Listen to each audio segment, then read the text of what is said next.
पाकिस्तान की मौजूदा शहबाज शरीफ सरकार वहां के सेना प्रमुख आसिम मुनीर पर लगातार मेहरबान है। मुनीर को पहले फील्ड मार्शल का पद सौंपा गया और अब मुनीर को एक और अहम जिम्मेदारी देने की तैयारी है। सवाल ये भी है कि मुनीर में ऐसी कौन सी खूबी है कि एक के बाद एक उन्हें बड़ी और अहम जिम्मेदारियों से वहां नवाजा जा रहा है।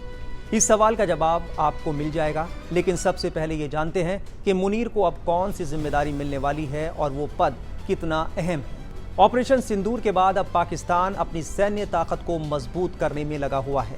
इस सब के बीच पाकिस्तान एक संवैधानिक संशोधन लाने की तैयारी में है, जिसके तहत रक्षा बलों के प्रमुख यानी chief of defence force CDF का नया पद बनाया जाएगा और ये सुनिश्चित किया जाएगा कि फील्ड मार्शल का पद और उससे जुड़ी सुविधाएं आजीवन रहें। संसद में पेश किए गए 27वें संवैधानिक संशोधन विधेयक के तहत पाकिस्तान में ये नया पद बनाया जा रहा है, जिसकी नियुक्ति प्रधानमंत्री करेंगे। ये शीर्ष अधिकारी सेना प्रमुख के रूप में भी काम करेगा। इसका मतलब यह है कि मुनीर स्वचालित रूप से CDF बन जाएंगे।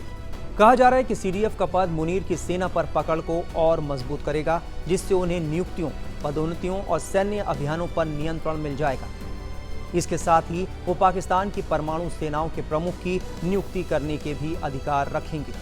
नए विधेयक के मुताबिक मुनीर के 27 नवंबर के बाद इस सर्वशक्तिशाली पद को संभालने की संभावना है, जब संयुक्त चीफ ऑफ स्टाफ कमेटी के अध्यक्ष का कार्यकाल खत्म हो जाएगा।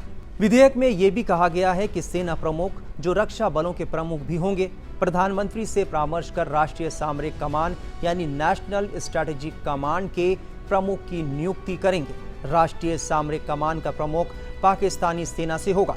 सरकार सशस्त्र बलों के अधिकारियों को field marshal, marshal of the air force और एडमिरल ऑफ द फ्लीट जैसे उच्च सैन्य पदों पर पदोन्नत कर सकेगी।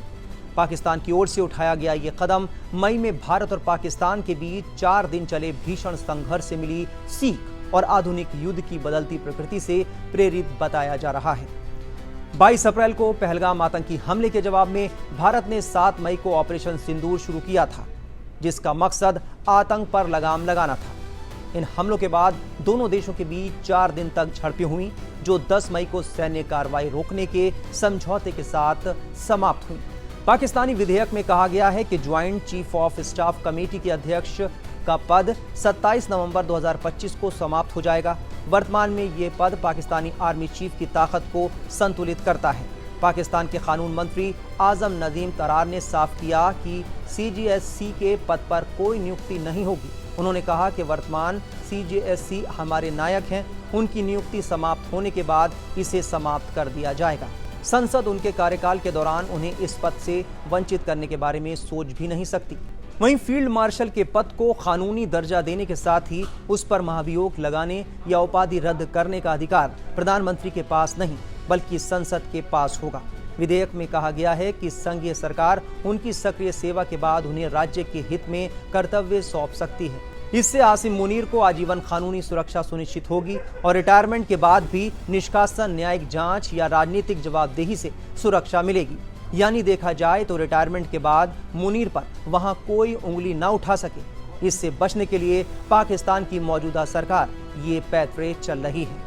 पिछले महीने वायुसेना प्रमुख air chief marshal AP Singh ने कहा था कि भारतीय हमलों में पाकिस्तान के कम से कम दर्जन भर सैन्य विमान, जिनमें अमेरिकी मूल के F-16 जेट भी शामिल थे, नष्ट या क्षतिग्रस्त हुए। भारत का कहना है कि मई में जब भारतीय सेना ने पाकिस्तान के विभिन्न सैन्य ठिकानों पर भारी हमले किए, तब पाकिस्तान ने संघर्ष विराम की गुहार लगाई। संघर्ष के तुरंत बाद पाकिस्तान सरकार ने सेना प्रमुख जनरल आसिम मुनीर को फील्ड मार्शल के पद पर पदोन्नत कर दिया था, जिससे वो देश के इतिहास में इस पद पर पहुंचने वाले दूसरे शीर्ष सैन्य अधिकारी बन गए और अब उन्हें चीफ ऑफ डिफेंस फोर्स की जिम्मेदारी देने की तैयारी है। तो इसी तरह की तमाम खबरों के लिए आप बने रहिए टाइम्स नाउ ऑफ भारत के डिजिटल प्लेटफॉर्म के साथ।